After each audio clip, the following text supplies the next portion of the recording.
हर घर का एक कोना होता है जो सिर्फ जगह नहीं एक एहसास होता है और मेरे लिए वो है मेरा living room. Today I am so excited to share with you transformation of the heart of our home, our living room makeover. So let's get started. अस्सलाम वालेकुम everyone, hope you all are doing well and hopefully everything is good.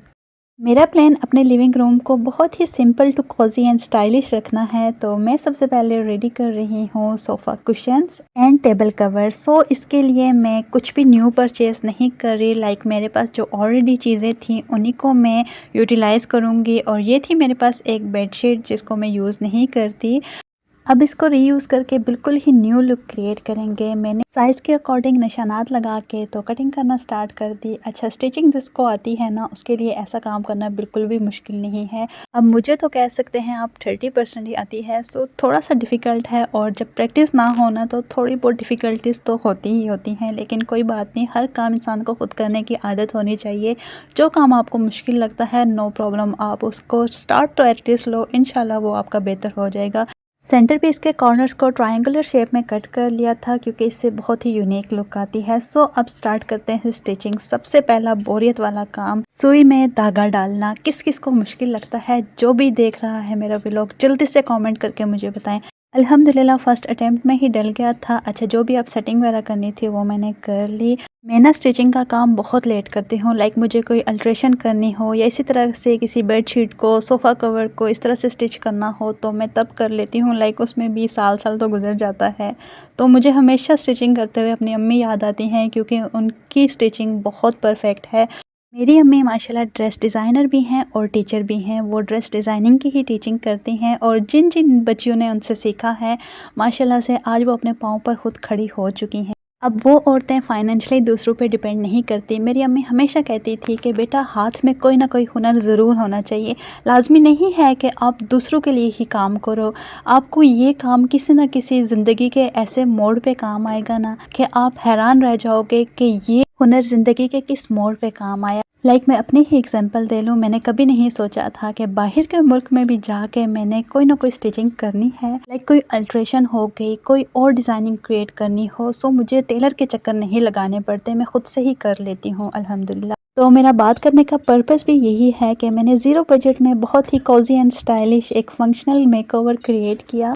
अच्छा, मैं ना stitching करते हुए सोच रही थी कि कपड़ों के टुकड़ों को जोड़ने का काम सिर्फ सिलाई नहीं होता, बल्कि ये एक हुनर होता है, एक सुकून होता है और कभी कभी एक थेरेपी भी होती है। जब भी मैं स्टिचिंग करती हूँ मुझे लगता है कि मैं सिर्फ अपने कपड़े नहीं बना रही, बल्कि मैं एक अपने स्ट्रेस को दूर कर रही हूँ, कुछ प्रोडक्टिव कर रही हूँ और साथ ही साथ स्किल को भी बेहतर बना रही हूँ। इसीलिए मैं एक एडवाइस आप सब होम मेकर्स को करना चाहूँगी कि अगर आप भी घर बैठे कुछ नया सीखना चाहते हैं तो स्टिचिंग शुरू कर दें। छोटी छोटी चीज़ों से स्टार्ट करें, like cushion covers, baby frock या फिर अपने लिए सिंपल शर्ट ही स्टिच कर लें। प्रैक्टिस से ही परफेक्शन आती है। और याद रखें, हर औरत के हाथ में सिर्फ हाथ की लकीरें नहीं होती, कुछ कर दिखाने का जज्बा भी होता है। तो अपने टैलेंट को वेस्ट मत होने दें। अगर आप में भी स्टिचिंग का शौक है तो उसे अपनी पहचान बना दें। Ayan,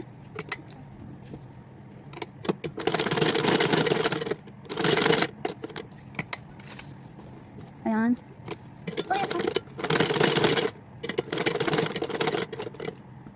Uh-oh. Want to see it? No, more not. Cushion cover और सेंट्रल मैट को मैंने स्टिच कर लिया है। अब जस्ट इसके कॉर्नर्स को मैं डबल से ट्रिपल स्टिच कर रही हूँ ताकि इसके कॉर्नर ओपन ना हो, क्योंकि ये फैब्रिक भी थोड़ा ऐसे इसके थ्रेड निकल रहे थे। तो फिर इसको मैंने जिस तरीके से स्टिच किया वो आप लोगों ने साथ साथ वीडियो में देख ही लिया। अब इन कॉर्नर्स के लिए मैं यूज़ करूँगी ये वाले टसल्स। सो इनके ऊपर मैं मोती लगाऊँगी जो कि मेरे पास ऑलरेडी पड़े हुए थे। तो मैं एंड में इसकी लुक दिखाती हूँ कैसी आती है। अब चलते हैं नेक्स्ट स्टेप की तरफ जो कि है क्लीनिंग। अच्छा, कुछ वॉल्स का हाल ऐसा हुआ था, सो इसको अब मैं क्लीन कर रही हूँ। इन पेंसिल स्टैंड्स को रिमूव करते हुए मुझे अच्छा खासा टाइम लगा था, लाइक 2 से 3 घंटे तो लग चुके थे, लेकिन अल्हम्दुलिल्लाह मैंने रिमूव कर दिया। अब पेंट का प्रोसेस तो बहुत ही लंबा था। तो ये है वॉल्स की आफ्टर लुक जो कि नीट एंड क्लीन है अब, और ये है सारा डर्टी वाटर जिनसे मैंने क्लीन किया था। अब ट्रांसफॉर्मेशन शुरू हो चुकी है छोटी छोटी थॉटफुल चेंजेस के साथ। इन चेंजेस में जो भी स्क्रू ड्राइवर या फिर ड्रिलिंग का वर्क था उन सब के लिए मैंने अपने हबी की हेल्प ली।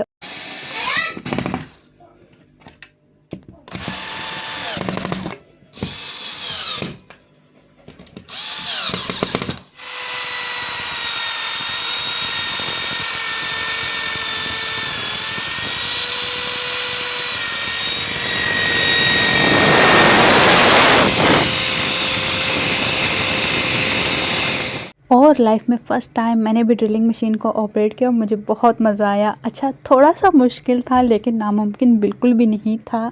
हर एक काम इंसान कर सकता है अगर वो करना चाहे तो। रावल प्लग की वजह से काम रुक चुका था और शिफ्ट हो चुका था नेक्स्ट डे पे, क्योंकि ये ब्लू वाले रावल प्लग छोटे थे जो कि फ़िक्स नहीं हो रहे थे।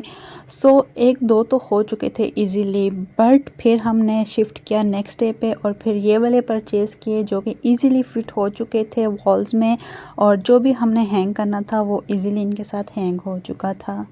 और इन्हीं रावल प्लग के साथ ये वाली ब्रैकेट्स भी हमने हैंग की, क्योंकि ये हैवी ड्यूटी हैं, मेटल के हैं, सो हर एक वेट को इजीली ये होल्ड कर सकते हैं। इन ब्रैकेट्स को हैंग करने के लिए अच्छा खासा टाइम लगा था। सबसे पहले तो हमने लेवल किया ताकि कोई भी ऊपर नीचे ना हो। इसके बाद फिर हमने साइज़ इसका मेजर किया और उसके बाद ही जाके हमने ड्रिलिंग की और तब फिर हमने काम स्टार्ट किया।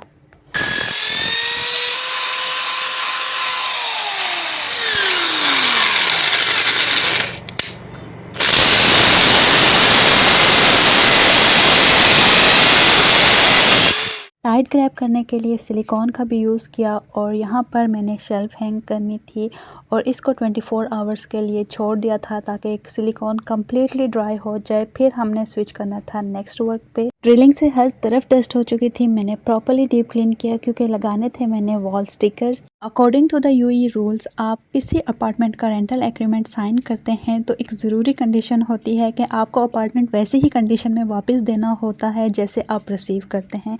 सो इसीलिए मैंने इन्हीं चीज़ों का यूज़ किया जो इजी टू रिमूव हैं या एडहेसिव हैं। बैक वॉल्स के लिए भी मैंने वाइट एडहेसिव शीट का ही यूज़ किया। इस वॉल के ऊपर स्विचेस भी थे, सो मेरे हबी ने स्केल के साथ प्रेस करके कटर के थ्रू कट किया और फिर इस तरीके से प्रेस करके और इसके ऊपर जितना भी ये स्टिकर था इसको इजीली रिमूव कर लिया। जो भी बचा कुचा ग्लू रह गया था उसको WD-40 के साथ क्लीन कर लिया था। सो इस तरीके से लगाना बहुत नीट एंड क्लीन था और इजी भी था। अब देते हैं थोड़ा DIY मैजिक टच जो कि है वार्म लाइटिंग। मैंने यहाँ पर LED लाइट का यूज़ किया जिसको मैंने ग्लू गन के साथ पेस्ट कर लिया था क्योंकि एक कॉजी कॉर्नर मुझे क्रिएट करना था। From plain and simple to cosy and stylish, हर कोने को मैंने कुछ वाइट, ब्लू एंड गोल्डन का सॉफ्ट ब्लेंड के साथ टच दिया। मुझे हर चीज़ को अपने तरीके से डेकोरेट करना पसंद है, चाहे वो वॉल फ्रेम हो या फिर एक कॉजी कॉर्नर लैंप हो। हर एक कोने में उस पर की जाने वाली मेहनत झलक रही होती है।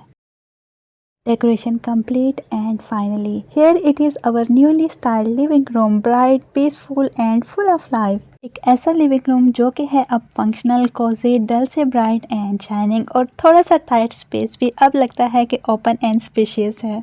सब चीज़ें मैंने सिंपल ही रखी हैं क्योंकि इसे इजी टू क्लीन भी बनाना है ताकि हर दिन की रूटीन स्मूथ भी हो जाए। And I also wanted to create a space that not only functional for our family but also filled with comfort, personality and एक खूबसूरत वाइब, और सब कुछ वाइट, ब्लू एंड गोल्डन के सॉफ्ट ब्लेंड के साथ। थोड़ी सी प्लानिंग, छोटे छोटे DIY टचेज और अपने दिल से की गई मेहनत के साथ हर चेंजेस ने इसे एक एलिगेंट लिविंग रूम बना दिया है। जो चीज़ सबसे ज़्यादा स्टैंड आउट कर रही है वो है रेड रोजेस का सॉफ्ट टच जो रूम में एक लाइफ और एलिगेंस दोनों ही लेकर आता है। और कॉर्नर में कॉजी लैंप और येलो कैंडल लाइट का कॉम्बिनेशन। वॉल के बैकग्राउंड में एक स्टाइलिश मिरर लगाया है और उसके around soft white light and पूरी वॉल को एक डिसेंट क्लासी लुक दिया है। मिरर ना सिर्फ स्पेस को बढ़ा दिखाता है बल्कि लाइटिंग इफेक्ट को भी डबल कर देता है। और रूम के डेकोर में मैंने केयरफुली सिलेक्ट किए हैं सिंपल, एलिगेंट और थोड़ा मॉडर्न टच लेकर। हर शेल्फ और कॉर्नर में एक बैलेंस है, ना ज्यादा भरा हुआ है और ना बिल्कुल खाली। और दोनों बच्चों के डेडिकेटेड एरियाज भी हैं। आंखों की चमक तब बढ़ती है जब सुबह की रोशनी इस रूम में गिरती है तो लगता है जैसे घर मुस्कुरा रहा हो। कर्टन के पीछे से धूप सॉफ्टली अंदर आती है और white, blue and golden theme के एक फ्रेश कामिंग वाइब क्रिएट करता है। लेकिन जैसे ही शाम ढलती है हमारे लिविंग रूम में एक नई रोशनी चमक उठती है, जैसे soft warm light on, cosy golden lamp corner में ग्लोइंग और कैंडल लाइट। हर चीज़ में रिलैक्स्ड, पीसफुल फील होता है। ये छोटी सी चीज़ें पूरी स्पेस को एक रोमांटिक और ग्रेसफुल वाइब देती हैं। I hope this makeover inspires you to create a space that reflects your heart too. मैंने छोटी छोटी चीज़ों को रीयूज़ करके इस तरीके से न्यू लुक क्रिएट की। आप भी बिल्कुल ऐसा ही कर सकते हैं। मैंने कुछ भी न्यू बाय नहीं किया, मैंने घर में ही रखी चीज़ों को एक्सचेंज करके तो बिल्कुल न्यू फ्रेश लुक क्रिएट की। कुछ बेसिक ही रखा जहां हम गेस्ट को भी होस्ट कर सकते हैं, फैमिली टाइम भी इंजॉय कर सकते हैं और बच्चे भी इंजॉय कर सकते हैं। लाइक बच्चों का कॉर्नर, बच्चों का स्टडी कॉर्नर, सब कुछ इसी में इंक्लूड है। तो चले अब मैं आपको दिखाती हूँ हमारा पहले वाला लिविंग रूम। ये था हमारा लिविंग रूम, थोड़ा डल, थोड़ा बेसिक, बट दिल में हमेशा था कि मैं इसको न्यू तरीके से डेकोर करूँ, कुछ चेंजेस ऐसी लाऊं जो कि ज़ीरो बजट में हों और बिल्कुल ही न्यू लुक क्रिएट कर सकें। इसमें सुबह फ्रेश हो, शाम सूथिंग हो और रात को परफेक्ट अनविडिंग स्पेस हो। अगर आपको मेरी लिविंग रूम की ये ट्रांसफॉर्मेशन जर्नी इंस्पायरिंग लगी हो तो वीडियो को लाइक करें, प्यारा सा कमेंट ज़रूर छोड़ें और पर्स ऑफ लाइफ को सब्सक्राइब करना बिल्कुल भी ना भूलिएगा। टेक केयर, अल्लाह हाफिज़।